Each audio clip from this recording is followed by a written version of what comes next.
16 साल मुलाजिम ने तो मेरे शौहर को भी पीछे छोड़ दिया। मैं जब भी दुपट्टा उतार कर काम करती वो मुझे घूर घूर कर देखता। उसे बच्चा समझकर अपने कमरे में सुला लिया तो एक ही रात में उसने मेरी चीखें निकलवा दी।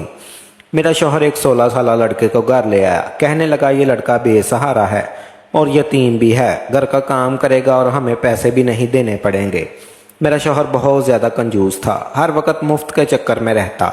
वो लड़का देखने में बड़ा खूबसूरत था। मैंने अपने शौहर से पूछा कि ये कहाँ से मिल गया आपको। कहने लगा मेरे दोस्त के घर से, उसने चंद माह काम किया है लेकिन अब वो अमेरिका जा रहा था तो मुलाजम मुझे दे दिया। बस 2 वक्त की रोटी खाएगा और जो काम कहोगी कर देगा। ये सुनकर मैंने कहा असलम हमारे घर में पहले ही बस 2 कमरे हैं, एक को ड्राइंग रूम बना रखा है, ये एक हमारा कमरा बाकी है, ये खुला सहन है, ये लड़का कहाँ रहेगा। मेरे सवाल पर वो कहने लगा इसकी फिक्र करने की ज़रूरत नहीं है, बस सहन में एक चारपाई से बिछा देना, चुपचाप सो जाएगा। मैंने कहा चलो ठीक है। वो लड़का बड़ा ही चुपचाप सा था। अगली सुबह ही मैंने उसे किचन के काम में लगवा दिया। चुपचाप वो सारे काम करता रहा, खुद ही पूरे घर की सफाई भी कर दी। मैंने उसे नाश्ता बना कर दिया तो वो भी चुपचाप खामोशी से खा लिया। मैंने कहा क्या तुम बोलते नहीं हो। वो कहने लगा मैं आपसे क्या बात कर सकता हूँ बेगम साहबा। मैंने कहा कि तुम्हारे घर वाला में कोई भी नहीं है। कहने लगा पता नहीं, मैंने तो आँख खोली तो यतीम खाने में था। 3 साल का था जब एक शख्स मुझे यतीम खाने से यहाँ कह कर लाया कि उसके घर औलाद नहीं है और उसे बच्चा चाहिए। वो कहने लगा था कि अच्छे स्कूल में डालूंगा, बच्चे को अच्छी तालीम और तरबियत दूंगा, लेकिन 5 साल की उम्र में ही उसने मुझे घर के कामों में लगा दिया। छोटे मोटे सामान लाना, बर्तन धोना, मेहमानों के आगे बर्तन लगाना, बस जी ऐसे ही ज़िंदगी गुजरने लगी। फिर वो बूढ़ा मर गया तो उसकी बीवी ने मुझे घर से बाहर निकाल दिया। फिर दूसरे दिन मुलाजमत शुरू कर दी, लेकिन जिसने भी रखा 2 वक्त की रोटी के लिए ही रखा, इससे ज़्यादा किसी ने कुछ नहीं दिया। रोटी के अवज़ मैं घर का सारा काम कर देता हूँ। ये सुनकर मुझे बड़ा दुख हुआ था। बेचारे की क्या ज़िंदगी थी। मैंने इसके सर पर हाथ रखा और कहा कि तुम फिक्र मत करो, मैं तुम्हें थोड़े बहुत पैसे भी दे दिया करूँगी। असल में मेरे मियाँ की भी इतनी ज़्यादा तनख्वाह नहीं थी। वो कहने लगा नहीं बीबी जी रहने दें, बस 2 वक्त की रोटी दे रही है ना, मेरे लिए यही काफ़ी है। मेरा कौन सा ख़ानदान है जिसकी मुझे कफ़ालत करनी है और उसको मुझे पैसे देने हैं। मेरे दिल में इस बच्चे के लिए हमदर्दी सी पैदा होने लगी, लेकिन मैं नहीं जानती थी कि ये हमदर्दी मुझे बहुत महंगी पड़ने वाली है। मेरे शौहर काम के सिलसिले के कुछ ऐसा था कि कई दिनों से दूसरे शहर भी जाना पड़ता था। जिस कंपनी वो काम करता था उसका बॉस मेरे शौहर को महीने में 2-3 दफ़ा दूसरे शहरों में भी आर्डर लेने के लिए भेजता था। अब मेरा शौहर दूसरे शहर जाता तो 3-4 दिन बाद ही वापस आता। उन दिनों मैं घर पर अकेली होती थी। मेरी शादी को 4 साल का अरसा गुजर गया था, लेकिन मेरे यहाँ औलाद नहीं हुई थी। मैंने सोचा कि अगर मैं किसी यतीम बच्चे के साथ अच्छा बर्ताव करूँगी तो हो सकता है मेरी यही बात मेरे रब को पसंद आ जाए और वो साहब औलाद कर दे। मैं शायद एक ही गलती कर बैठी थी। मेरा शौहर कुछ दिन के लिए अपने काम के सिलसिले में दूसरे शहर गया था। घर में मैं या तो वो था या फिर वो मुलाजिम लड़का। मैंने उसकी बेबाकियाँ अब देखी थी। मैं किचन में आटा गूंद रही थी जब वो किचन में आ गया। मैं किचन में बिना दुपट्टे ही काम करती थी, लेकिन मैं नहीं जानती थी कि इस लड़के की नज़रों में इस कदर बेबाकी भी हो सकती है। मैं बिना दुपट्टे आटा गूंद रही थी जबकि वो बर्तन धोने के बहाने सिंक के पास खड़ा हो गया और सिंक के बिल्कुल बराबर ही मैं आटा गूंदने में मसरूफ़ थी। अपनी सोचों में गुम थी कि जब अचानक से मेरे वजूद में चूंटियाँ सी रेंगती हुई महसूस हुई। ऐसा लग रहा था कि किसी की तेज़ नज़र मेरे वजूद पर किसी आड़े की तरह से वार कर रही है। मैंने पलट कर देखा तो वो लड़का मुझे ही देख रहा था। मेरे देखने पर वो एकदम नज़रें चुरा कर बर्तन धोने लगा। पहले तो मैं घबरा गई थी, तो वो फ़ौरन से किचन में के दरवाजे पर लटका हुआ अपना दुपट्टा लिया और ख़ुद पर लपेटा। तकरीबन आटा गूंद चुका था। मैंने उसे एक डब्बे में डाला और फ्रिज में रख दिया और फ़ौरन से किचन से बाहर निकलकर अपने कमरे में अपने बेड पर आकर बैठकर ये सोचने लगी कि आखिर ये लड़का मुझे यूं क्यों देख रहा था। लेकिन फिर मैंने सोचा कि शायद मेरा वहम होगा, इतना सा बच्चा भला मुझे क्यों बुरी नज़रों से देखेगा اللہ ताला ने औरत की फितरत में ये बात शामिल कर रखी है कि वो अपने उठने वाली हर गलत निगाह को महसूस कर लेती है। मैंने भी ऐसा ही महसूस किया था, लेकिन इस बच्चे का सोचकर मैंने इस बात को नज़रअंदाज कर दिया। मैं नहीं समझती थी कि इस उम्र में ये बच्चा ऐसी गिरी हुई हरकत भी कर सकता है। जिस तरह से उसने अपनी मजलूमियत के किस्से मुझे सुनाए थे, मैं तो उसे हमदर्दी से जताने लगी थी। कुछ देर बाद मैं कमरे से बाहर निकल गई। देखा वो घर की सफाई कर रहा था। सोफे पर मैं बैठ गई और उसने देखने लगी। देखने में बज़ाहिर उसमें मुझे कोई बुराई नज़र नहीं आई। अपने काम से काम रखने वाला था। मैंने सोचा शायद मैंने उसके बारे में गलत अंदाज़ा लगाया है। खाना खाने के बाद कहने लगा, बेगम साहबा, सर्दी बहुत हो गई है, अगर आपको बुरा ना लगे तो मैं आपके कमरे में सो जाऊं। उसकी बात तो ठीक ही थी। मौसम सरमा शुरू हो चुका था और हवा में खनकी सी थी। रात को सहन में ठंड महसूस होती थी। मैंने कहा, कहाँ सोओगे मेरे घर में? कोई दूसरा कमरा थोड़ी है। ये कमरा है जिसे मैंने अपनी सिलाई के लिए रखा है। इसमें बहुत कपड़ा बिखरा पड़ा है। कहीं सिलाई मशीन है, कहीं सीने वाले कपड़े पड़े हैं और छोटा सा कमरा है। मेरी चीज़ें तुम इधर उधर करके लेट जाओगे और मैं फिर ढूंढती रहूँगी। कहने लगा, आपके कमरे में सो जाऊं। ये सुनकर मैं चौंक उठी। वो कहने लगा, बेगम साहबा, मैं ज़मीन पर बिस्तर बिछा के सो जाऊंगा, लेकिन बाहर मुझे बड़ी ठंड लगती है। मैंने अभी तक सर्दियों के बिस्तर और रज़ाइयाँ नहीं निकाली थी।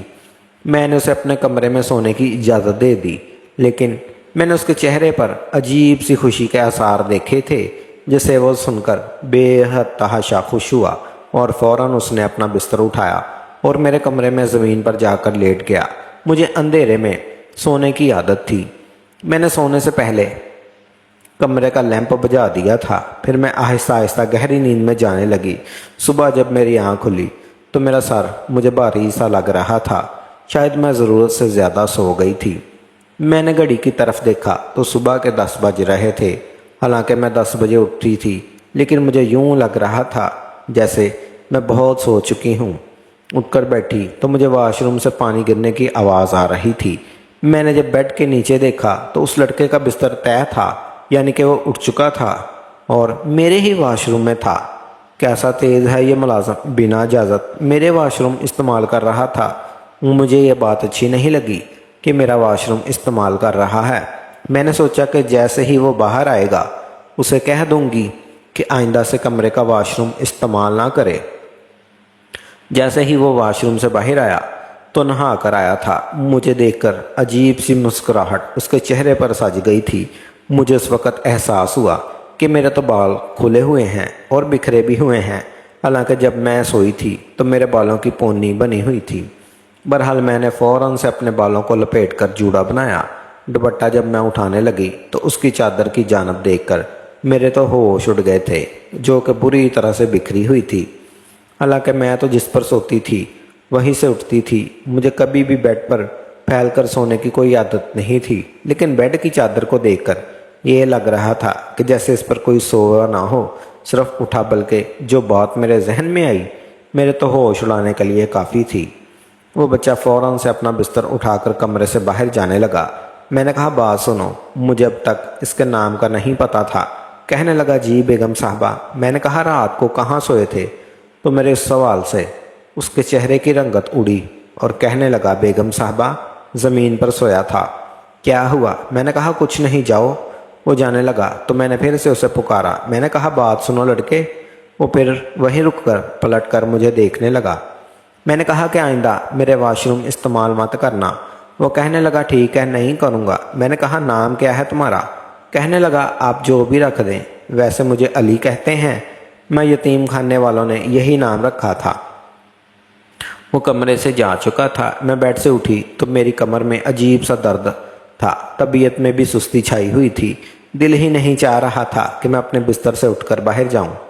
उसे चाय बनाती आती थी, इसलिए मैंने कहा, अली जाओ, फ़ौरन से मेरे कमरे में दरवाज़ा खोला और मुझे एक कप चाय बना दो। पता नहीं आज मेरी तबीयत ठीक नहीं। ये मेरी इससे बात पर उसके होश उड़ गए थे। कहने लगा, हाँ, ऐसा हो जाता है, ऐसे काम में ऐसा होता है। यही कहकर वो बाहर चला गया। मैं सोचने लगी कि ऐसा कौन सा काम किया है मैंने। मैं तो कमरे से बाहर भी नहीं गई। मैं किचन में मसरूफ़ था। میں نے اپنا موبائل اپنے شوہر کو کال کی۔ پہلی بار میرا دل اپنے شوہر کے جانے پر بڑا عجیب ہوا تھا۔ میں نے کہا اسلم کب واپس آؤ گے؟ کہنے لگا کیا ہو گیا لینا، ابھی مجھے آئے ہوئے ٹائم ہی کتنا ہوا ہے؟ تمہیں پتہ ہے دوسرے شہر میں 3-4 دن تو لگ جاتے ہیں۔ پہلے تو تم نے کبھی یاد نہیں کیا، اس کی بات ٹھیک تھی، لیکن پتہ نہیں اس بار مجھے عجیب سا لگ رہا تھا۔ کہنے لگا اچھا فون بند کرو، میں میٹنگ میں مصروف ہوں، تمہیں میں رات کو ہی کال کروں گا۔ میں نے کہا ٹھیک ہے۔ وہ کہنے لگا وہ لڑکا تو ٹھیک سے کام کر رہا ہے نا؟ میں نے کہا ہاں ہاں کر رہا ہے اسلم۔ میری آواز سن کر کہنے لگا تمہاری طبیعت تو ٹھیک ہے نا؟ مجھے تم ٹھیک نہیں لگ رہی، کیا ہوا ہے تمہیں؟ ہم دونوں میاں بیوی ہی تو تھے، اس لیے ہم بہت اتفاق اور محبت تھی۔ ہم ایک دوسرے کے لہجوں سے جان جاتے تھے کہ سامنے والا پریشان ہے یا نہیں۔ میں نے گہری سانس خارج کی اور اپنے شوہر سے کہا کہ کچھ نہیں، بس کل سے میرا سر بھاری ہے، میری طبیعت کافی بوجھل سی محسوس ہو رہی ہے، بدن میں تھکاوٹ سی لگ رہی ہے۔ میں جب سے بات کر رہی تھی سامنے کھڑا ملازم مجھے ہی دیکھ رہا تھا۔ اس کی نظروں میں ایک عجیب سی تپش تھی جو مجھے اپنے وجود پر پڑتی ہوئی محسوس ہو رہی تھی، اس لیے میں وہاں سے اٹھ کر اپنے کمرے میں چلی گئی۔ اس لیے شوہر نے کچھ دیر بعد کال بند کر دی اور میں ایک مرتبہ پھر نیند دراز ہو کر بیٹھ گئی۔ تبھی دروازہ ہلکی سی چرچراہٹ پیدا کرتے ہوئے کھلا۔ دروازے پر ملازم ہی کھڑا تھا، مجھے دیکھ کر کہنے لگا کیا ہوا ہے بی بی جی؟ کیا آپ کو کچھ چاہیے؟ میں نے آنکھیں بند کرتے ہوئے ہی اسے نفی میں سر ہلا کر اشارہ دیا کہ نہیں، بس کچھ آرام کرنا ہے۔ میں نے آنکھیں بند کرتے ہوئے محسوس کیا کہ جیسے وہ دروازے کے پاس ہی کھڑا مجھے گھور رہا ہو۔ اگلے ہی پل میں نے آنکھیں کھول کر اسے دیکھا تو وہ فوراً ہڑبڑا کر اپنا چہرہ سنجیدہ کر چکا تھا۔ کہنے لگا بی بی جی مجھے آپ کی طبیعت کچھ ٹھیک نہیں لگ رہی، اگر آپ چاہیں تو میں آپ کے سر کی مالش کر دیتا ہوں، میں بہت اچھی طرح مالش کرتا ہوں۔ لیکن میں نے اسے انکار کر دیا، اتنا کہا کہ میرے لیے بس 1 کپ تیز پتی ڈال کر چائے لے آؤ، شاید میرے سر کا درد ٹھیک ہو جائے گا۔ وہ تابع داری سے سر ہلا کر وہاں سے چلا گیا۔ کچھ دیر بعد ہی چائے حاضر تھی۔ میں پینے میں کافی کڑوی لگ رہی تھی، اس نے شاید پتی کچھ زیادہ ہی ڈال دی تھی۔ بہرحال چائے پیتے ہی مجھے سکون سا بھی محسوس ہونے لگا تھا، اس لیے میں بہت جلد گہری نیند میں سو گئی۔ مجھے اس بات کی کوئی پرواہ نہ تھی کہ گھر یوں ہی کھلا پڑا ہے، کوئی آ گیا تو کیوں، کیونکہ مجھے اس پر پورا بھروسہ تھا۔ ویسے بھی میں نے اس کی غیر موجودگی میں پورے گھر کو اچھے طریقے سے سنبھال لیا۔ میں اس وقت سوئی کہ رات کے 9 بج رہے تھے جب میری آنکھ کھلی۔ کمرہ ہلکی روشنی میں ڈوبا ہوا تھا۔ میں جب اٹھی تو گھڑی پر وقت دیکھ کر بکھلا گئی۔ بھوک سے تو میری حالت ویسے بھی خراب ہو رہی تھی، سوئے 1 کپ چائے کے آخر میں پیا ہی کیا تھا۔ اٹھ کر باہر آئی تو ملازم مجھے دیکھ کر فوراً میری طرف آیا، کہنے لگا بیگم صاحبہ کی طبیعت ٹھیک نہیں، آپ کے لیے کھانا لگاؤں؟ تو وہ جیسے میرا انتظار کر رہا تھا۔ کہنے لگی تم نے مجھے جگایا کیوں نہیں؟ میں اتنی دیر تک پتہ نہیں کیسے سوئی رہی۔ میری اس بات پر وہ ہلکا سا مسکرایا اور مجھے بغور دیکھ کر کہنے لگا آپ کو سوتے ہوئے اتنی پیاری لگ رہی تھی، جگانا مناسب نہیں لگا۔ اس بات پر میں نے چونک کر اسے دیکھا۔ میں نے کہا کیا مطلب ہے؟ تو کہنے لگا ارے بی بی جی آپ اتنے مزے سے سکون کی نیند سو رہی تھی، بلا نوکر ذات ہوں اور کون ہوتا ہے آپ کی نیند میں خلل ڈالنے والا؟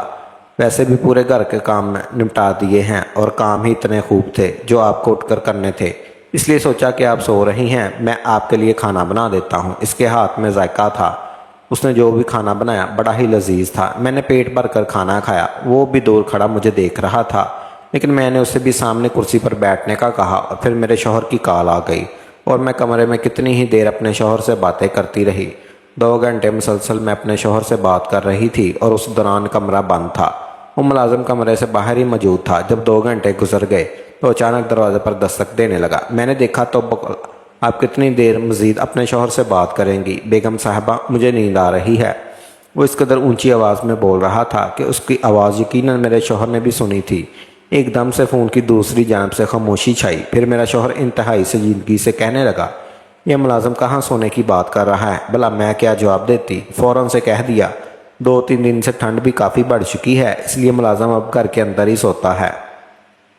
کل رات بھی یہ میرے کمرے میں بستر بچھا کر سویا تھا۔ اس بات پر شوہر کچھ دیر خاموش رہا، پھر کہنے لگا اس کو زیادہ سر پر چڑھانے کی ضرورت نہیں، باہر لاؤنج میں ہی سونے کا کہہ دو، اب اتنی بھی ٹھنڈ نہیں، گھر کا وہ دوسرا کمرہ تو تھوڑا بے ترتیب ہے، वही एक कोने में उसे बिस्तर लगा दो, वहीं पर सो जाया करेगा। शौहर की बात बखूबी समझ चुकी थी, इसलिए शौहर से बात करने के बाद मैं बाहर आई और उस मुलाजिम को साफ साफ कह दिया कि तुम यही लाउंज में ही कोने में बिस्तर बिछाकर सो जाओ, मैं अपने कमरे में नहीं सुला सकती, मैं तंग होती हूँ। मेरी बात पर उसने बेयकीनी से मुझे देखा, फिर गहरी सांस खारिज करके कहने लगा, ठीक है, मैं तो आपको अपनी बेगम साहबा समझता था, लेकिन आप तो मुझ पर एतबार नहीं करती। ऐसे कहते हुए उसके मोटे मोटे आंसू भर आने लगे। ये देखकर तो मैं शर्मिंदा सी हो गई, और इतना मासूम बच्चा, भला मैं इस पर शक कैसे कर सकती थी। लेकिन चूंकि शौहर का हुक्म था, उसकी गैर मौजूदगी में कहा मानना मुझ पर फर्ज था। मैंने कहा, ऐसी कोई बात नहीं है, तुम यही लाउंज में सो जाओ, और हाँ, सुबह उठकर नाश्ता बनाने की कोई ज़रूरत नहीं, मैं खुद बना लूँगी। इतना कहने के बाद मैं अपने कमरे में चली गई। हैरत की बात तो ये थी कि इतना सोने के बावजूद भी बिस्तर पर लैंप ऑन करके कहानियों की किताब पढ़ने के लिए बैठी तो एक मरतबा फिर मुझे अपनी नींद पर गलबा आने लगा। मैं वहीं बैठे बैठे सो गई। रात का ना जाने कौन सा पहर था जब मेरी आंख खुली। मैं तो समझ रही थी कि मेरा शौहर मेरे पास मौजूद है, लेकिन जब आंख खोलकर मंजर देखा तो मेरे होश ही उड़ गए। अगले ही पल मेरे सारे होश ठिकाने आ चुके थे। मेरा शौहर तो घर पर मौजूद ही नहीं था, और जो मंजर मैंने देखा, मैं देखकर हैरान हो चुकी थी। मुलाजिम दबे दबे कदमों से अपनी शर्ट को उठाए मेरे कमरे से बाहर जा रहा था। मैं तो जितनी हैरान होती उतना कम था। अपने हुलिये पर गौर किया तो जो उससे मुझे समझ आया, मेरे रोंगटे खड़े हो चुके थे। मुझे तो एक पल में उस नौकर से खौफ आने लगा था। मेरा वजूद एक मर्तबा फिर दर्द से टूट रहा था। जो कुछ मैं महसूस कर रही थी वो बिल्कुल भी अच्छा नहीं था। मैं फ़ौरन वाशरूम में चली गई। यह खौफ की लहर मेरे वजूद पर हावी हो चुकी थी। साफ ज़ाहिर था उस 16 साला नौकर ने मेरे साथ गलत काम किया। मैंने अपने कमरे को अंदर से लॉक कर लिया। इसके बाद तो मैं सो ही नहीं पाई। भला 16 साला लड़का ये सब कैसे कर सकता है, और मैं कैसे ये सब कुछ देखती रही। मुझे होश क्यों नहीं आया, यही सोचकर मैं पागल हो रही थी। अगली सुबह हुई तो वो नौकर यही लॉन्च में सो रहा था। कमरे से बाहर निकली तो मुझे अजीब सी नज़रों से घूर कर देखने लगा। मैं बगैर सबूत के उस पर इल्ज़ाम नहीं लगाना चाहती थी, लेकिन मैं उसे मुकम्मल तौर पर नज़रअंदाज करती हुई अपने कमरे की तरफ लौट गई। इस दौरान मैंने नोट किया कि वो लड़का बस उम्र से ही छोटा है, जबकि तजर्बा और नज़रों से वो कोई भूखा भेड़िया ही लग रहा था। इस रात जब मैं अपने कमरे में सोने के लिए गई तो मैंने इस लड़के को अपने कमरे में दाखिल तक होने नहीं दिया। शायद वो मुझे कोई बेहोशी का दवा दे रहा था, जिसकी वजह से मुझे होश नहीं रहती थी। उस रोज़ मैंने पूरी एहतियात बरती थी। कुछ देर बाद मुलाजिम कमरे में आया। मुझे देखकर कहने लगा, बेगम साहबा लाएं, अपना सर दें, मैं कमरे में छिड़क देता हूँ। लेकिन कुछ सोचते हुए मैंने उसे मना कर दिया। मैं कहने लगी कि मैं खुद स्प्रे कर लूँगी, तुम रहने दो। वहाँ से जा चुका था, लेकिन उस रात मैंने भी स्प्रे नहीं लगाया। मेरी आदत थी कि मैं कमरे में स्प्रे करके ही सोया करती थी। इत्तेफाक से आज ही मेरा शौहर भी आने वाला था। मैं अपने बिस्तर पर लेटी और सोने की एक्टिंग करने लगी। जैसे ही गहरी नींद में गई, कुछ ही देर बाद कमरे का दरवाज़ा खुला। धीरे धीरे कोई मेरे कमरे में आया और फिर मुलाजिम मुझे आवाज़ देने लगा, बेगम साहबा जाग रही हैं या सो रही हैं? बेगम साहबा, आपका अली आ चुका है आपके साथ रात गुजारने के लिए। शायद उसे यकीन हो चुका था कि मैं सो रही हूँ, इसलिए वह अपनी असलियत दिखाने लगा था। मेरा पूरा वजूद चूंटियों से रेंगने लग गया था। ऐन उसी वक्त दरवाज़ा खुला। मेरा शौहर वहाँ पर दाखिल हो चुका था। मुलाजिम ने तो अपनी शर्ट उठा रखी थी। यूं मालिक को सामने देखकर वो हड़बड़ा सा गया, जबकि मैं भी इसी पल उठकर बैठ गई। शौहर ने जब मुलाजिम को और मुझे देखा तो उसके माथे पर बाल आ गए, और दर हकीकत मेरे साथ जो हो रहा था मैं महसूस कर रही थी, इसके बारे में मैं अपने शौहर को उसी वक्त बता चुकी थी। मैं उनकी बीवियों में से नहीं थी जो मुनासिब वक्त के चक्कर में नुकसान करवा लेती थी। अगले ही पल शौहर कमरे में दाखिल हुआ और उस नौकर को गर्दन से पकड़कर थप्पड़ मारकर कहने लगा, तूने जिस थाली में खाया उसी में छेद कर रहा है। मैं तुझ पर एहसान करके इस घर में तुझे लाया था, लेकिन कैसी बेगैरती तूने मेरे घर में शुरू कर रखी थी। बता क्या किया था पहले। वो इनकार करता रहा, लेकिन जब मेरे शौहर की भारी भरकम हाथ उसके वजूद पर पड़े तो रोने लगा, और उसने जो कुछ बताया हमारे वहमो गुमान में भी नहीं था। कहने लगा, यतीम खाने से जो शख्स मुझे अपने साथ लेकर मुझे अपने घर का नौकर बना कर लाया था, उसके साथ साथ वो मेरे साथ गलत काम भी करता था। मैं सिर्फ 7 साल का था जब उसने पहली मर्तबा मेरे जिस्म को गलत तरीके से छूना शुरू किया था। वो मेरे जज्बात को उबारता था, मुझसे गलत काम करवाता था, और मैं नौकर था, सवाल समझकर हर बुरा काम करता था। मुझे मारता भी था, अजियतें भी देता था। मुझे कहता था मैं ये करूँगा वो करूँगा, और मैं करता जाता। शायद यही वजह थी कि वक़्त से पहले ही मैं जवान हो गया था। मेरे अंदर नस्वानी कशिश पैदा होने लगी थी। उस मालिक ने मेरे साथ जिनसी ज्यादती भी की, और फिर जब मुझसे दिल भर गया तो एक नया नौकर रख लिया और मुझे घर से निकाल दिया। उसके बाद से मैं दर बदर भटकता फिर रहा। आपके घर आया तो मालकिन को देखकर मैं सब्र न कर सका, और फिर मैन के स्प्रे में ऐसी दवा मिला चुका था जिसे सूंघकर ये मीठी नींद सो जाती थी। मैं तो उनके सोने के बाद ही कमरे में आता था, तब तक वो खुशबू भी कम हो जाती थी। मुझ पर इस दवा का कोई असर न होता। मालकिन के सोने के बाद उनके साथ ये सब कुछ कर गया और रो रो कर मेरे शौहर से माफ़ी मांग रहा था, जबकि मुझे इस पर इंतहाई गुस्सा और अफसोस भी हो रहा था। मेरे शौहर ने उसी वक्त घर से निकल जाने का कहा, लेकिन वो रोते हुए कहने लगा, मैं आधी रात को कहाँ जाऊँगा, मुझे बख्श दीजिए, मैं आइंदा ऐसी हरकत नहीं करूँगा। मगर इस जैसे लड़के को मजीद यहाँ पर रखना कोई अच्छी बात ना थी। इस बच्चे को बिगाड़ने में, उस नौबत तक पहुँचने में सबसे पहला हाथ उस मालिक का था जो उसे यतीम खाने से लेकर आया था। काश यतीम खाने वाले ये देख लेते ये बच्चा जिन हाथों में गया वहाँ महफूज है या नहीं। अगर थोड़ी छानबीन कर ली जाती तो आज ये बच्चा ऐसा ना करता। सारी रात मेरे शौहर ने से बाहर गेट पर ही बिठाए रखा और अगली सुबह होते ही खुद उसे पुलिस के हवाले करके आए थे। पुलिस को भी सारे मामले से आगाह कर दिया गया था। इस बच्चे को जेल में रखा गया था। कोशिश तो यही की जा रही थी कि इसकी जहनी जिस्मानी तालीम व तरबियत की जाए ताकि वो आगे जाकर एक अच्छा इंसान बन सके। मेरे शौहर कितने ही दिनों तक इस असलियत को तस्लीम ही नहीं कर सके कि मेरे शौहर के अलावा किसी ने कितनी मरतबा मेरे साथ तल्लक कायम किया। मेरा शौहर दुनिया के अच्छे शौहरों में था।